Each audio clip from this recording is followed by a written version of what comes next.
Thank you, Mr. Chairman, and thank you, Mr. Attorney General, for being with us. I'd like to go back to some of your testimony on contacts with Russia. At the beginning, in your opening statement, you said, "My testimony has not changed." Later, in response to some questions, you said, "I do now recall."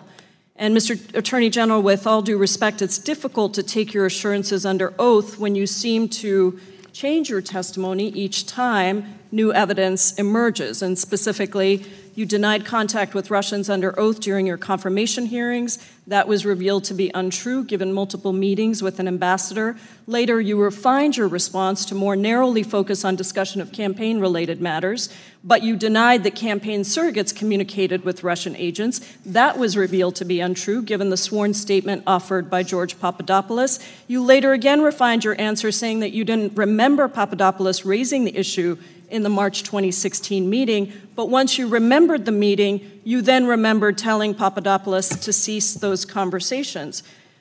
You say that you cannot be expected to remember the details of what happened a year ago, but you are, in fact, a very seasoned prosecutor and a 20-year member of the United States Senate, United States Congress, who is presumably capable of mind and memory. So, Attorney General Sessions, did you, as a prosecutor, accept a defense of lack of recall? Well, absolutely, people have a lack of recall. Thank you. We're and in an environment that we were operating in with so much happening and meetings occurring. You assume a lot of matters that aren't accurate. Thank you, Mr. Sessions. In the nature would you instruct the attorneys who work for you at the Department of Justice to take at face value a defense of "I don't recall"?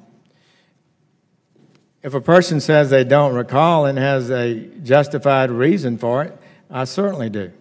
And that was not the case in the situation of the police officer that Mr. Jeffries referred to. Let me move on to another matter. On November 11th, President Trump not only trusted the word of Vladimir Putin over the brave men and women who serve in our intelligence community, he proceeded to trash the reputations of its leaders. And I quote here, he said, "Give me a break, they are political hacks." The president went on to say that he believes Vladimir Putin when Putin says he absolutely did not meddle in our elections.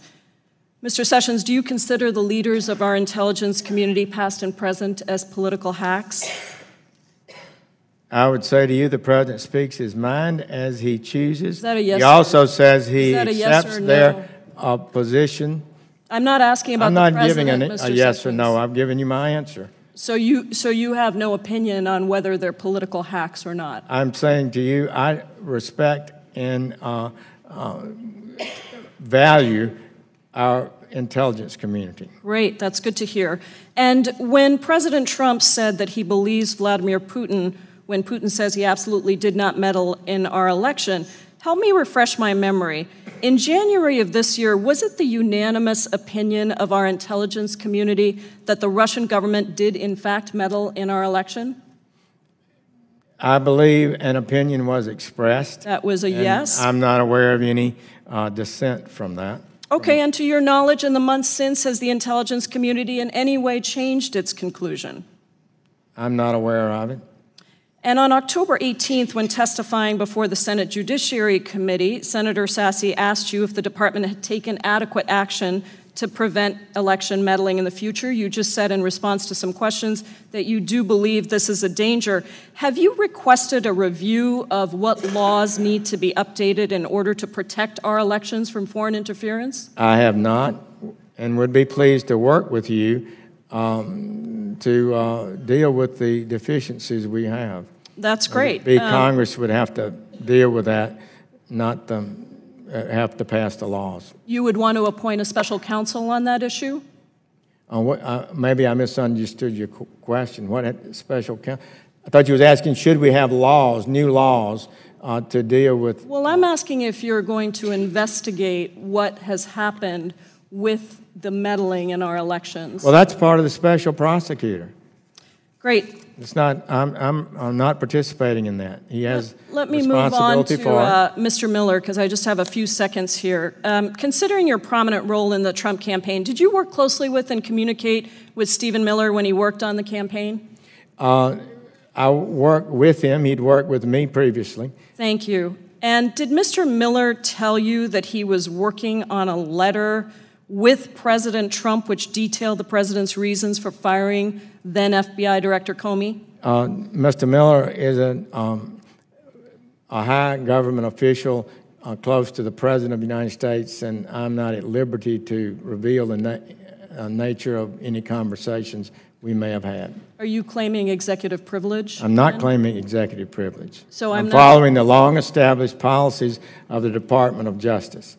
The president has not invoked executive privilege, and so I understand you're Time of the gentlewoman has expired. To answer the question. Point of parliamentary inquiry, Mr. Chairman. The gentleman will state his parliamentary inquiry. Is there authority in this committee to permit a witness to refuse to answer a question without properly invoking a privilege? And if not, what is the appropriate response from the chairman to enforce the committee's ability to do proper oversight? The chair recognizes that senior officials from both administrations, the current and past, and long-standing before that, have long stated their ability to not answer questions regarding communications at the highest level of our government. Well, Mr. Chairman, if I may be heard, I do not believe there is any such privilege or any right to assert a refusal to answer a question simply because the gentleman is not stating a parliamentary inquiry. I'm inquiry. asking the chairman to rule so we can appeal the ruling of the chair. If you're going to prevent us from getting answers to these questions. There is no ruling of the chair. Well, then I would ask that the witness be directed to answer the gentlelady from Washington's questions. That is not a parliamentary inquiry. The gentlewoman from Georgia, Ms. Handel, is recognized for 5 minutes.